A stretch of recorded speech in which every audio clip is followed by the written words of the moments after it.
All right, thank you. A lot of smarter people here than I am. All right, we're going to talk about what is fox hunting, why do I want to do it, types of hunts. I'm going to talk a lot about equipment and techniques. So, for the different things you're going to use, you're going to use them differently.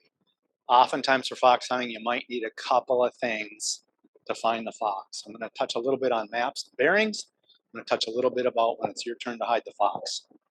And then we'll hit some tips and hints and references and Q&A and a prize drawing if you haven't signed up for the prize. Sheets in the back. Fox hunting, what, why, who? Fox hunting, transmitter hunting, radio direction finding, and ARDF all refer to the attempt at tracking and finding the location of a hidden transmitter. So why would we do it? Stuck down, track down stuck transmitters, RF noise sources, find malicious operators, maybe save lives for like a lost airplane or lost hiker, or just mostly for fun and practice, which is how we do it around here. All right, as this is a receive-only activity for the most part, anybody can do this. You don't need a license to go fox hunting. You're receiving. So friends and family, neighbors can do it with you or by themselves. All right, let's talk about the different kinds of hunts. Out west, in the mountain regions, they have hunts that'll cover all day, 100 miles. They'll be driving. And the transmitter is going to be hidden up in the hills somewhere, so it has that range. We can't do that around here. A lot of times around here, the hunts are going to be city or county-wide. A lot of times you might do it initially by mobile, by vehicle, and then when you get to the park, maybe there'll be another one to find by foot. Many hunts are just held on foot in local parks. Our club in Faribault, we've done a couple where we just have somebody's farm or a big park. We'll hide 2 or 3 transmitters. It's all on foot. I did want to note specifically ARDF, amateur radio direction finding, refers to a competitive international sport, which you go out and you search for 5 transmitters on a very detailed map. It's an orienteering map. It's actually a combination of orienteering and radio direction finding. So when somebody talks about ARDF, they're often specifically talking about that. A little bit beyond what we're talking about today, but concepts are the same. Hunts can be time-based. First to find is the winner, or mileage-based, so lowest miles traveled, or more often just for fun. If you're setting one up and you're doing it by time, doing it by vehicle, I would say be careful with timed events by vehicle. Years ago, plenty of funny things happened with that kind of stuff. We don't want to get in trouble. Okay, techniques. The first and simple RDF technique is the body fade, which can be formed with just your body and a handheld receiver. Let's say the mic is my receiver. I'm trying to find a transmitter. You can hold it here. You can search, rotate your body around. Your body is actually going to provide some attenuation. Not a ton. You can take, if you're really close to the transmitter, you can take the antenna off of the radio and still do that rotation. So kind of works, not really efficient. Okay, you're not going to do this on a county-wide hunt. Okay, let's talk about directional antennas. Beam antennas are often used, as you know, in direction finding, provide both signal gain and directivity. If you're going to hunt via mobile, you're going to want a way to, have that antenna on a vehicle. Typically, you'd use like a 3 or 4 element Yagi or quad. On a short mast, I've seen people put them out the window, the side window, passenger side, not the driver's side. Sometimes out a sunroof, if you got a sunroof, and you'll know a really into it RDFer when he drills a hole in the middle of his roof for the mast. And that's not me. Okay, here's the problem with directional antennas. They're often going to provide you with too much signal strength when you're close to the transmitter. So this is where you get close, maybe within 100 yards, 50 yards, sometimes 300 yards. Your meter is going to be maxed out everywhere you point the antenna. Maybe you got a shot at seeing the null for a reduction, sometimes not. So we're going to talk a lot about using attenuators or some other ways to knock down the signal and other ways to find the transmitter when you get close, when you're maxed out. Tape measure beam, who's seen one of these? Who's got one of these? This is a great piece of equipment for anybody, radio direction finding. It's within budget. It's within everybody's budget. Might be within everybody's parts box. You know, you got some gain, you got some directionality. This, if you follow the design, supposedly there's a fairly good null on the back of this, a single null. I don't know if mine has that great, but there's somewhat of a null on the back side of it. So sometimes you can always use the null when you hunt. Build instructions can be found almost anywhere. There they are. Search for tape measure beam on the web. It's all over. This is from the developer, I think WB2HOL. It's a simple match also. It's a simple hairpin match, so anybody can build this. This is a great thing to do for a club get together, is build tape measure beams to get them going on direction finding. Okay, now, I already mentioned it, attenuation. When you get close, your meter's not giving you any help because you're gonna get confused. So there's some techniques you can use when you're close and getting overloaded. You can tune 5 or 10 kilohertz off frequency, try and swing that beam again, maybe use the null. You can also turn to the third harmonic of the transmitter and hunt that signal. A lot of radios are going to be putting off a little bit of a signal on that third harmonic. So it's your frequency times 3. So there's an antenna right there that a lot of people use. That's a satellite antenna. That's a Arrow, isn't it? That's Bill's. So that makes it pretty easy to switch over to the 440 third harmonic and still hunt. You can try and do that with this, but is this tuned for 440? No, you're not probably gonna know really what kind of a pattern you're gonna get with that on 440. It's probably not gonna be what you expect. Maybe if you play with it, you'll always be able to figure it out. Maybe you'll get a null somewhere. All right, other ways to attenuate. Step attenuator is a box with a bunch of switches on it. So you can dial in 20, 40, 60, 70, 80 dB of attenuation. It's usually going to have several shielded sections, each with resistance to reduce the signal through the line. However, very strong RF signals may still penetrate the case of your step attenuator, or maybe you're so close that the RF signal's just getting right into your handheld or your receiver. It doesn't matter how much attenuation you have if your receiver is still picking it up direct. So these are a bit bulky for portable use. Here's an example of one. This is the outside and inside. Inside you can see the sections. The sections help keep keep the attenuation up between the sections. They're all individually shielded. So kind of bulky for on-foot use, but for a mobile, probably fine. All right, next step for attenuation is called the active or the offset or the mixing attenuator. This is a small mixer, local oscillator with a attenuation control. So what you're doing when you use an offset attenuator is you're turning, let's say you have a 4 megahertz mixer in this little box.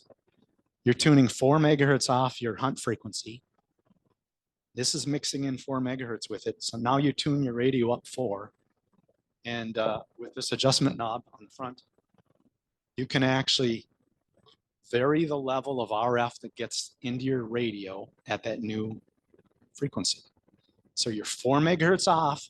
You're not going to get it direct unless you've got a really wide, ugly radio. So this works very good. Lightweight, it's small. What you want to do is if you're out hunting, you got too much signal, throw this in line, one side to the antenna, one side to your radio. There's usually a bypass switch in them, so it'll provide you maybe with just a little bit of attenuation off. When you turn it on, it's going to turn on that 4 megahertz mixer. So then you can dial that pinged meter right down to about a 3 or 4 S level, which is going to provide you with a lot of meter on your radio to find out where the transmitter is as you swing your beat. All right, again, easy to use, lightweight, works well, low cost. These run about $10 as a kit, maybe to $30 finished. I've got One of these is a kit to give away as the prizes, and one of these finished just like this to give away as a prize. So that here's pictures of both of them. And those are compliments of Third Planet Solar, John, KC9ON, who was kind enough to just ship me those unasked for this event when I told him when I asked for permission to use some of his pictures from his website. So thanks to John. If you win one, maybe a little email to him would be great. Another way to attenuate when you get really close, probably even closer than using the offset attenuator. An RF sniffer or a field strength meter. You know, field strength meter is basically a diode detector to a meter. If you get really close, you might even be able to use that, but some RF sniffers are going to have maybe a little bit of application in there. Let's take the one I built, for instance. I can lay on the floor. This is an RF sniffer. It's got a little wideband amplifier in it and a little processor in it to convert the amount of RF signal strength received into a audio signal. So let me see if I can demo this. Oh, anybody having trouble hearing that? Maybe everybody. It's pretty high pitched. When I go over here, it's a lower tone. Yeah, it's pretty high pitched. Its attenuation is all the way up right now. So that's a sniffer.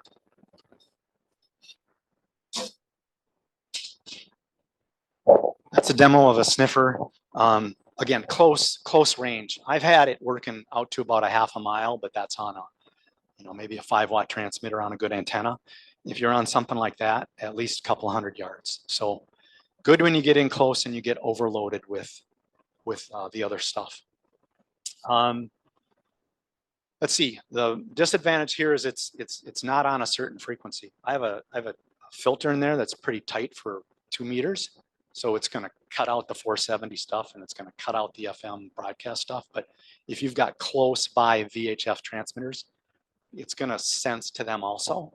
But only if they're higher power than what you're searching.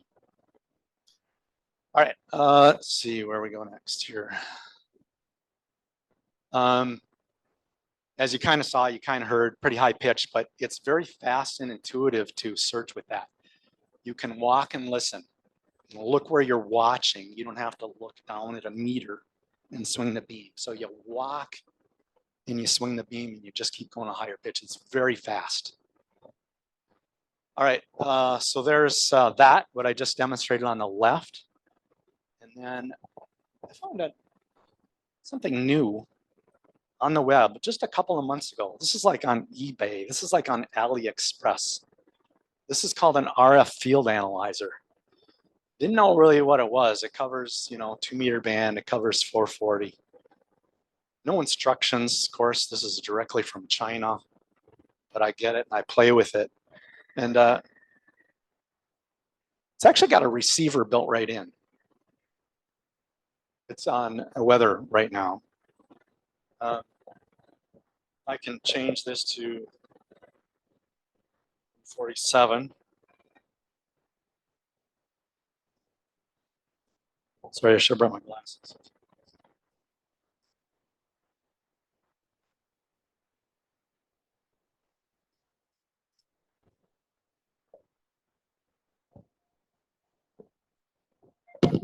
So that transmitter. Here's the dB supposed receive decibel level. That transmitter. If I put it on,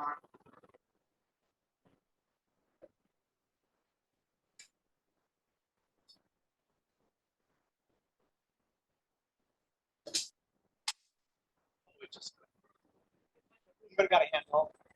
Somebody that can throw on 140, 147, 480.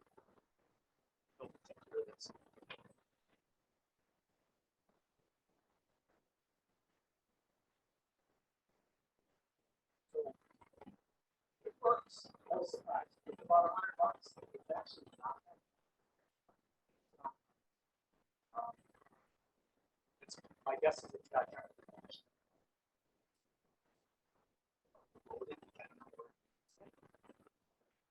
very well under the tower, but it's kind of nice.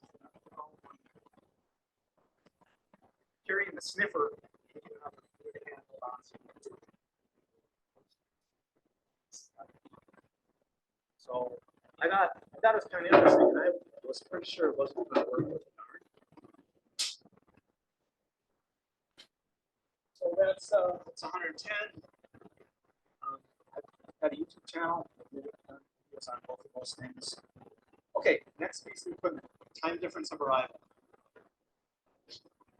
Yes.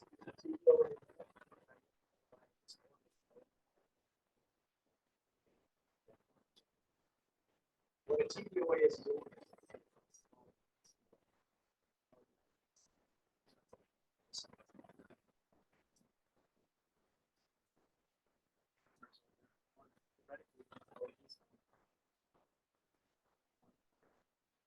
But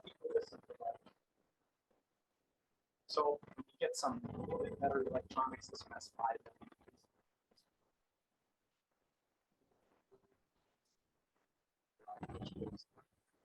These work very well. I used one of these in the 90s that I built.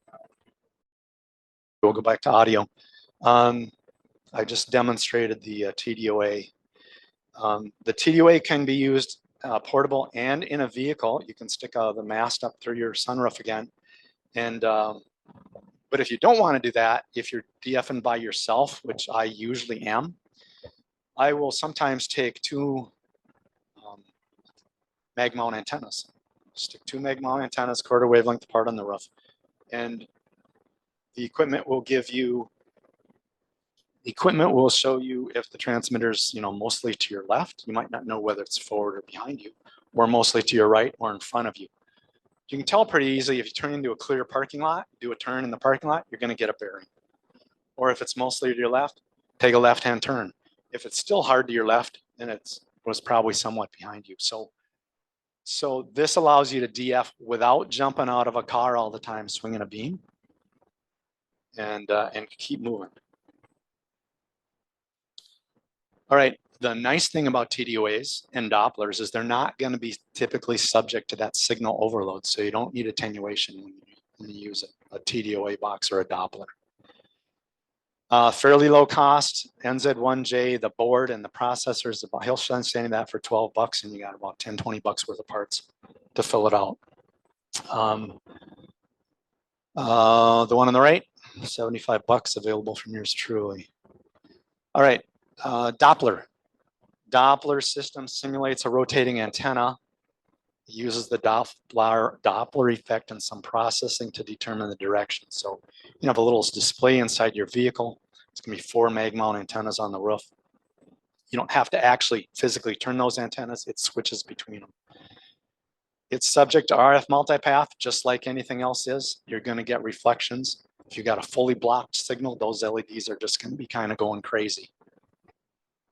Practice with whatever equipment you've got, so you experience what it's showing you.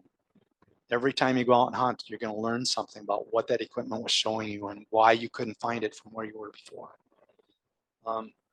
Again, not typically subject to high signal strength issues, but they can be expensive and are not really feasible for portable use. So this is one I have. This is, I don't know, 20, 30 years old. This is the Agrello Doppler. On the left is the little control and display panel. It sits on the dash of my car. And on the right is the 4 mag mount antennas. No longer available. The only one that I can find that's still being sold right now, like by ham, 2 hams, cheaper than commercial, is the PA8W. So I think PA is Netherlands. And he is selling, I think he has 3 different models. You can buy them partially completed or completed. But they're not pricey, but maybe if you're hunting by yourself, it'd be okay. All right, a couple of things that are, beyond me, a little bit specialized and a little bit higher buck. The Kraken SDR is a software-defined radio system that uses 5 receivers all clocked together. Okay, ties to an Android app, requires 5 antennas. I've seen videos of it. It's pretty cool because it will constantly show you on the map where you are and an estimated position of the transmitter that you're finding.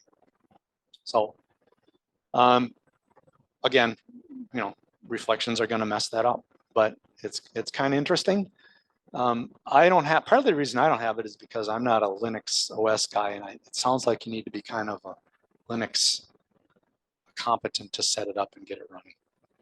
So there are, you know, user forums out there probably and videos if you're interested in that. I'm sure you can find out more about it. There's the website. The VK3YNG is an ARDF sniffer. Again, ARDF for radio and orienteering. That's where it was really made for. It's got a receiver in it, like this cheap one, but it's also got create the audio tone from how strong the RF is on my sniffer. So it's kind of a combination. Almost anybody who's doing radio orienteering or actual ARDF is using that. So I don't know if they make them anymore. You can still find them. You can find them used. Last I looked, they were like over $300. I'll take a breath here. We got more to cover, but does anybody have any questions about what I talked about, equipment and techniques and attenuation? I am talking VHF. Yep, I am. That's most of the hunts around here are VHF only. Once in a while, you'll find somebody setting one out for 80 meters. Yes, sir.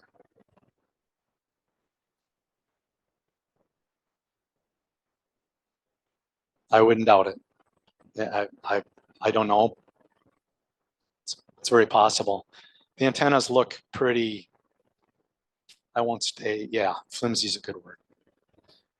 Okay, I'll keep moving. I got lots more to go. Okay, what about the Fox? Again, Fox hunts kind of many different sizes and shape. If you're setting it up, you define your rules.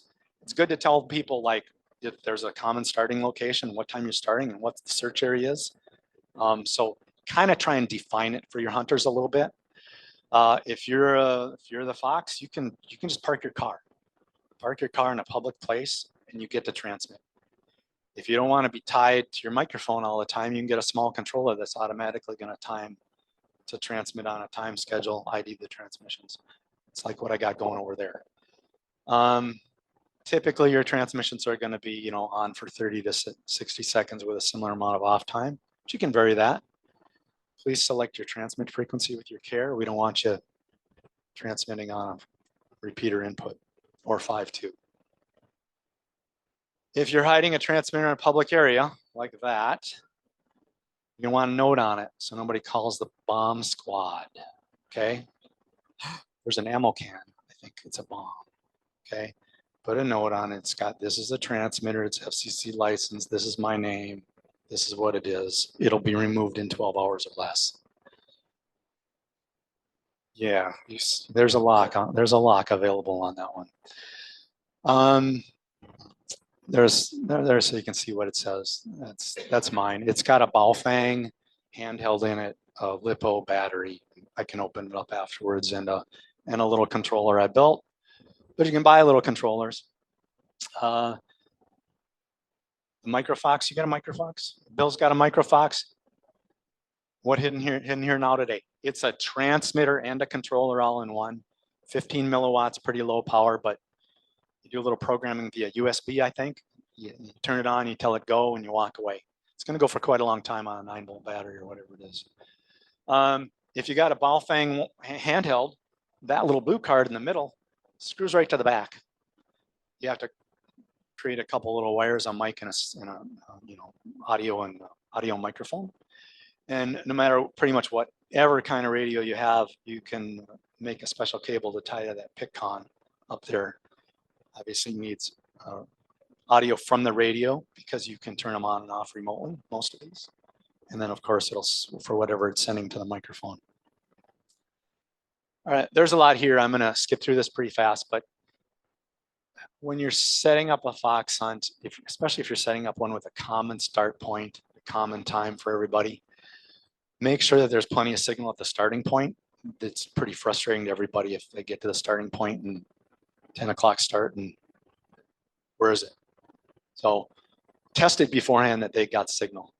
Transmit enough. You want to give the hunters an opportunity to, it's a fox hunt. You're trying to make them find you. Okay. You can make it hard or easy, but if you've got beginning hunters, I would say make it easier. You can make it impossible if you want to. That's not the goal. The goal is to get the hiders some fun and practice. You can give clues if you want to speed it up. Avoid interference. Think about where you're going to put this. Don't put it in the middle of a kid's playground on a Saturday morning when there's going to be kids around. Parents aren't going to be very happy when the guys show up with the beans, right? So think about that. It's, obviously it's got to be on public property. Put your contact information on the transmitter. Think about hunter safety. Yep.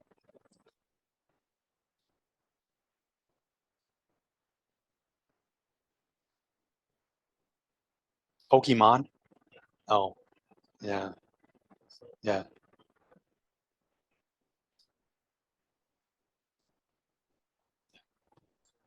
Yeah. Yeah. So exactly. They're not maybe public land, but they're public space. So be careful where you put this. Even a parking lot of a shopping center is not public land. It's privately owned. No, if you're not attracting too much attention, it's probably going to be okay. For sure. Yes, for sure. Yep. Public parks like your local park reserve, or do some checking around. Just put some thought into where you're going to have a bunch of people flying around with antennas and funny stuff. Again, don't make it too hard. You can make it impossible, but if you're starting omnidirectional antenna, vertical polarization, typically limit the output changes, all those things. I've been at hunts where they've messed with all that stuff, right? Vary the power, vary the polarization. It makes it hard. The goal is successful hunters having fun. It's not the hider versus the hunter. It's the hider setting up something to test the hunters among themselves. All right, talk a little bit about maps and bearings. Depending on the type of hunt, it may be advantageous to use a map for plotting the bearings. If you're in a big area, if you're in your local park, probably are not going to need it. And you've probably all done this in the scouts or as an exercise. Locate yourself on the map, get a good bearing, draw the bearing on the map. A couple bearings give you an intersection. The more the bearings, the better, right? And if it all works out, you're going to go down Highway 13 and you're going to get a bearing and you're going to plot that out. Then you're going to continue on Highway 13. You're going to get another bearing. And there's number 3. And look at that. Let's go down to that park. Is that going to work? Yeah. It's not going to be that simple. Let's first talk about bearing inaccuracy. Remember, your bearing is an estimated direction based upon your equipment accuracy. Typical beam width of something like this is probably what, 60 degrees, 3 dB. Maybe you could get your bearing within half of that. So you're automatically plus or minus 15 degrees with a beam, unless you got a really long beam. My Doppler, 16 LEDs, plus or minus 22.5 on what that's showing me. So think of bearings on a map as narrowing the search to a smaller area and not pinpointing it. And when you get down to that area, then you're going to essentially go through the exercise again. All right. Now, here's a reality. This was a hunt last month set up by Matt. And this is in the northwest part of the cities up in this area, which I'm not as familiar with because I live down south of the cities. So I started up somewhere there just off of 94, and I thought I found a pretty good open spot. And I got a nice bearing pointing east. So I drove east. Oh, look at that. Elm Creek Park Reserve. No signal. I stood out there for 5 minutes waving the beam around. Nobody called the police on me. So now what's my choice? Go back west. Found another, I thought, open spot. Got a direction to the south. But I wasn't totally convinced because now I got one east and now to the south. And now I bearing number 4 also to the south. For some reason, I didn't cross over 94. I went down a little farther south. And now I've got something, right? So 5 bearings to get an idea that it might be in Fish Lake Regional Park, which it was close to, but it wasn't there. Right. So again, short local hunts, you don't need to use your map. Sometimes it's nice to get a few bearings early on, but a lot of times I'm just hunting large signal. There are mapping apps available for a portable device. Bring your iPad, bring your phone. iPad is probably better. SigTrax. I've just played with SigTrax a little bit. Seems to be the one that's most used by other fox hunters. Fox Hunt Pro, I've heard people use. CalTopo, I've seen people using also. Map and Compass is the 4th one that appears old and unsupported. So I can't tell you much about mapping apps, but it may be advantageous. And part of the reason I don't use them is because I'm usually hunting alone. I don't necessarily have time. I want to stop and do that. If you've got somebody else in your car with you, they can be nav and mapper. That's going to speed you up. All right. All that said, who here has not hunted before? Okay, quite a few. Great. Over half of you. Super. What do you need to get started? For on-foot hunts or hunts where there's likely only a short drive, you can start with the following: your handheld receiver, your tape measure beam, and your attenuator or sniffer. If you don't have number 3, you're going to be lost within 100 yards of the transmitter, probably. Third harmonic, you cannot. Third harmonic, 5 or 10 kilohertz off frequency. I think you hunt by the third harmonic when you get close, correct? Yep. Not everybody carries an arrow that can be directional on 440, but that's a great use for it. What do you got? R20? What does that give you? Okay. All right. So, or if you want to do it with a TDOA, you need a handheld receiver and a TDOA device with a TDOA antenna like this. So that's the alternate. You don't need an attenuator when you do that. If you want to go mobile, this would be great. You got a tall vehicle with a guy on the roof aiming your beam, your directional antenna. I would like to have that. I haven't found anybody willing to work with me on that. Okay, again, receiver, a short beam mounted on the vehicle that can be safely rotated from the inside of the vehicle by a passenger, probably not the driver, unless you want to get out. I mean, a lot of guys do this by getting out. They'll find a good high spot, they'll find a spot in the open, they'll get out and they'll wave the beam around. It's doable. If it's a timed hunt, you're probably not going to be first doing that, but that's okay. It's still about the fun. I think of this as a electronic treasure hunt. I mean, that's kind of the way I look at it. It's fun. And if you're doing it that way, again, you're going to need the attenuator or RF sniffer or 70 centimeter beam so you can hunt the third harmonic. Or again, you can use a receiver with a TDOA box, TDOA antenna. I would suggest that if you're going to use a TDOA or a Doppler, that you have a short beam, a tape measure beam with you, because sometimes you'll get out of the area where there's signal strength.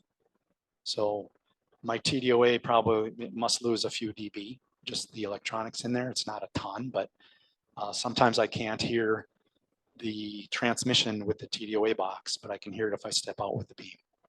So it's advantageous to have other tools than one in your box. Hints. I can't state this enough. Practice. You go out once a year and do this, you're going to be confused. You know, practice with it so you know how to use it. That's got LEDs, got a green LEDs and reds on either side. Which way do you rotate that antenna when the red LED's here on? Was it this way? Was it that way? Oops. Well, I put a graphic on there that has arrows. If the red's on this side, rotate it that way, which works good if you've calibrated it with your radio beforehand. You got to do that, otherwise you'd still be backwards. Okay. As I said before, keep moving. The effectiveness is enhanced when you're in motion. You're averaging out all those reflections. Walk with a beam, walk with a TDOA, slow roll in a car. If you're, in a car, maybe approaching an intersection, just do the bearing before you stop at the intersection. Do the bearing while you're rolling a little bit. Helps average all that out. Just walking with my TDOA, I'll walk and I'll keep that thing in the green, and I'm rotating that thing plus minus 20, 30 degrees. But if I do that while I keep walking, the average pointing location is obvious. Don't drive a vehicle and operate RDF, or you're going to see the cops in your rear view mirror. Okay. We don't play with driving distracted very well these days. Have I told you that transmitter hunting gets more difficult as you get closer? I've seen a lot of people get frustrated with transmitter hunting because they get close, can't find it. More people have dropped out doing that or gotten frustrated and never come back to transmitter hunting because it just doesn't work for them. Well, they got to find a way to knock down that signal or have a different piece of equipment. I almost always, in my car when I hunt or on my person when I hunt, I have another handheld on, not the handheld that's connected to the equipment. It's another handheld that is on frequency and probably with its antenna off. And then I can tell when I'm really close, because if that handheld with the antenna off is picking up the signal, I don't want to wander too far away. All right, don't burn out your equipment. If you're using a TDOA or a Doppler, disable the transmit if you're using a transceiver. You will blow it out. You'll blow out the switching LEDs on there or more. Okay, I got references, and when you get online later and you have access to this, these are good references for you. Homing and website, all kinds of good stuff. The Bible is the Transmitter Hunting Radio Direction Finding book by Moel and Curley. Great book, pretty much outdated these days. Okay, I'm getting told to wrap it up. Bionics, tape measure beam plans, all these are findable. All kinds of stuff out there on the web and YouTube about hunting. Offset attenuators. NZ1J, that's a link to his original video. You can find his contact information, order the stuff from him. My link, my YouTube page is down below, RDF Fun. So I've got some reviews on my equipment, especially the equipment I make. A couple of Facebook groups. The best one, run by me, Minnesota Transmitter Hunting. No, just kidding. There's several out there. There's a nationwide one, which is the middle one. Another friend has the first one named Tom, and mine is the third one there. So if you want it, we try and keep up with reviews and other stuff going on. All right, if you want to get a hold of me, email me, artster99@gmail.com. I am interested in talking with anyone here now or later or sometime via email or phone on how to get more interest in people doing fox hunting. Okay, has everybody signed up for the drawing? Okay. Okay, any questions before we get to the drawing? Bill, can I have you help grab your prize? Loops, little loops for 80 meter. They do ARDF, the radio orienteering type hunt.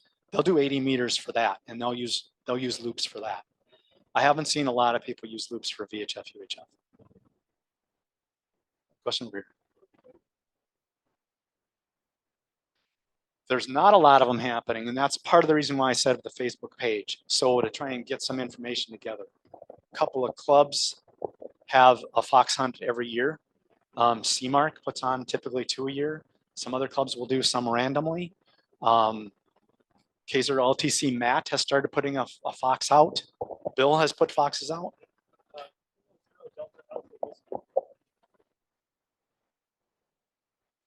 So there's no one place. I'm trying to do that on my Facebook page. I realize not everybody has Facebook. So that's another reason for getting your emails today.